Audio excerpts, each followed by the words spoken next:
नमस्कार, अपना उत्तराखंड में आप सभी का स्वागत है। मैं हूं नीलू। करते हैं खबरों की शुरुआत। देहरादून से इस वक्त बड़ी खबर आ रही है, जहां पर बीएल संतोष पहुंचे हैं पार्टी के दफ्तर।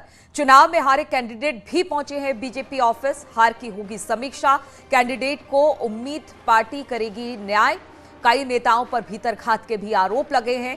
प्रदेश प्रभारी दुष्यंत गौतम, सह प्रभारी रेखा वर्मा, बीजेपी प्रदेश अध्यक्ष मदन कौशिक भी पहुंचे हैं। वहीं कल अगर शनिवार की बात की जाए तो शनिवार शाम बीएल संतोष ने सीएम पुष्कर सिंह धामी और सभी कैबिनेट मंत्रियों के साथ मीटिंग की थी, जिसमें प्रदेश अध्यक्ष, प्रदेश प्रभारी और सह प्रभारी भी मौजूद रहे, जिसमें सरकार के कामकाज, भविष्य की योजनाओं पर चर्चा हुई है। लेकिन चुनाव में हार की आज समीक्षा की जाएगी। पार्टी दफ्तर इस वक्त बहुत से जो नेता है बड़े उत्तराखंड के, वो पहुंच चुके हैं। बताया जा रहा है कि हार की समीक्षा, कैंडिडेट को उम्मीद है कि पार्टी उनके साथ न्याय करेगी। कई नेताओं पर भीतरघात के आरोप भी लगे थे हार के बाद। प्रदेश प्रभारी दुष्यंत गौतम, सह प्रभारी रेखा वर्मा पहुंचेंगे आज प्रदेश दफ्तर। ने जो चीज थी तथ्य, उसको रिटर्न पे हमने संगठन को पूरा दे दिया है और उसी के तहत आज ये बैठक का आयोजन है। और यहाँ से पर्यवेक्षक भी भेजे हैं। पर्यवेक्षकों के पास पूरे वहाँ के डाटा हैं, जो मंडल अध्यक्ष हैं, कार्यकर्ता हैं, किन्ने भीतरघात किया, किन्ने नहीं किया, पूरा रिपोर्ट उनने प्रस्तुत की है। हमारे यहाँ बलवंत भौरियाल जी पूर्व विधायक पर्यवेक्षक बन के गए हैं थे और उनने वहाँ से पूरा रिपोर्ट यहाँ पर प्रस्तुत किया है और उसके बारे में ही आज हमें जानकारी भी देंगे और हम अपनी बात भी रखेंगे। और पूरा हमने जो तथ्य चुनाव में जो हुए थे वो हमने रिटर्न पर दिए। मैंने संगठन को बता दिया, जिन लोगों के द्वारा भीतरघात किया गया है उसकी जानकारी मैंने लिखित में भी दे दी और औपचारिक रूप से जो समीक्षा करने के लिए कुलदीप जी हमारे यहाँ गए थे, उनके सामने वो सारे तथ्य आ गए। तो संगठन को सारी बातों से अवगत करा दिया कि ऐसे लोगों का जो भीतरघात करते हैं पार्टी में कोई स्थान नहीं होना चाहिए। और इसी पर बातचीत करने के लिए सुनील नवप्रभात इस वक्त हमारे साथ देहरादून से जुड़ गए हैं। सुनील, हमने देखा कि उत्तर प्रदेश में भी किस तरह से हार पर समीक्षा हुई। अब बारी उत्तराखंड की है। 23 ऐसी सीटें जिस पर हार का सामना बीजेपी को करना पड़ा था, अब उस पर समीक्षा आज होनी है। किस तरह से इस समीक्षा को आगे बढ़ाया जाएगा और क्या पार्टी दफ्तर में सभी वरिष्ठ नेता पहुंच चुके हैं?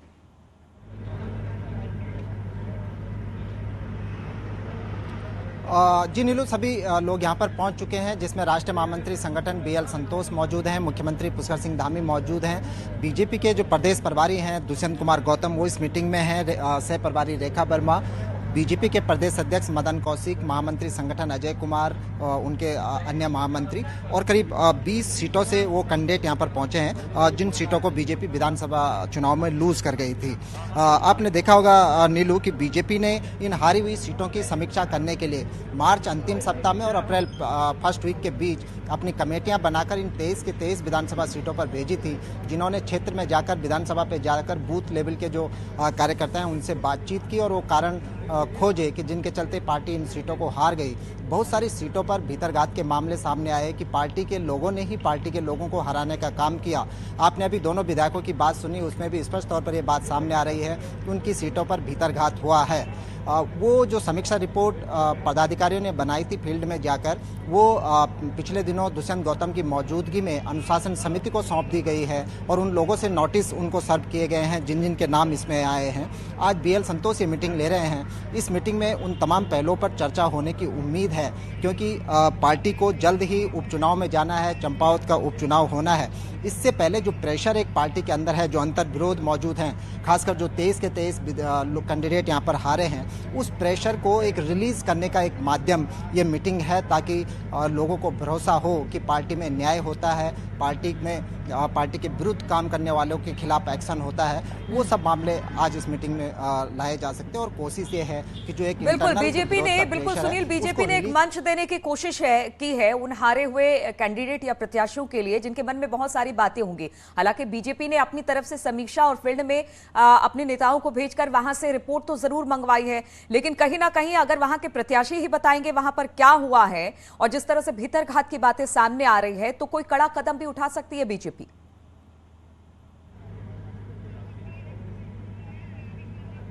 बिल्कुल नीलू, बीजेपी इस मूड में भी है और वो चंपावत उपचुनाव से पहले जरूर ये मैसेज, ये संकेत देना चाहेगी कि पार्टी के खिलाफ जो लोग काम करेंगे उनको पार्टी से बाहर कर दिया जाएगा। जो हमारी जानकारी है, जो बीजेपी के सूत्र हमें बताते हैं कि मोटे तौर पर 4 जिलाध्यक्ष ऐसे हैं जो इसके तत्काल बाद बदले जा सकते हैं, यानी कि उन पर गाज गिर सकती है कि पार्टी जब विधानसभा उपचुनाव में थी तो उनके द्वारा पार्टी की भावनाओं के अनुरूप वहां पर काम नहीं किया गया। ऐसे बहुत सारे पदाधिकारी हैं जिन पर अब बीएल संतोष की मीटिंग के बाद, चूंकि बीएल संतोष राष्ट्रीय महामंत्री संगठन तो हैं ही, उत्तराखंड के संगठन के बीजेपी संगठन के प्रभारी भी हैं, उनकी अंतिम मोहर इस बात को साबित कर देगी कि उन लोगों पर तत्काल कार्रवाई हो सकती है जिन्होंने पार्टी के विरोध में काम किया। और इसीलिए आज उन हारे हुए कैंडिडेट को यहाँ पर बुलाया गया है ताकि उनके मन की जो भड़ास है, उनके मन में जो आक्रोश है, उसको कम किया जा सके। जी बिल्कुल। और सुनील, सबसे बड़ी बात यह है, चूंकि उत्तराखंड में बीजेपी जीत भले गई हो, लेकिन 23 सीटों पर जो हार का सामना करना पड़ा उसकी खलिश जरूर बीजेपी के मन में भी होगी, वहां के प्रत्याशियों के मन में भी होगी। तो 2022 तो निपट गया, लेकिन 2024 की भी तैयारी है और इसलिए अभी से इस स्थिति को दुरुस्त करना चाहती है बीजेपी।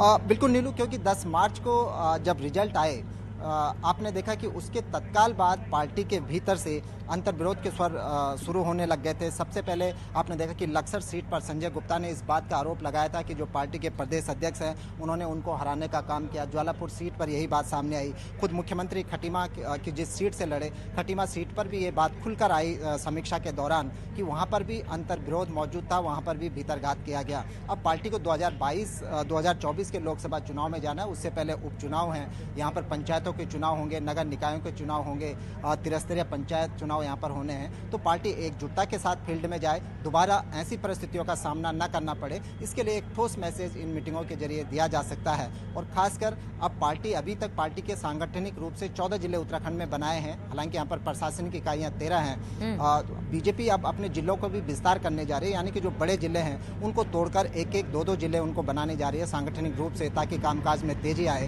तो बीएल संतोष का जो ये दौरा है इस लिहाज से भी महत्वपूर्ण माना जा रहा है कि जो संगठन का आगे का रोड मैप है, बीएल संतोष उस पर फाइनल मोहर लगाएंगे और उसके बाद बीजेपी उसी रोड मैप को लेकर आगे बढ़ेगी।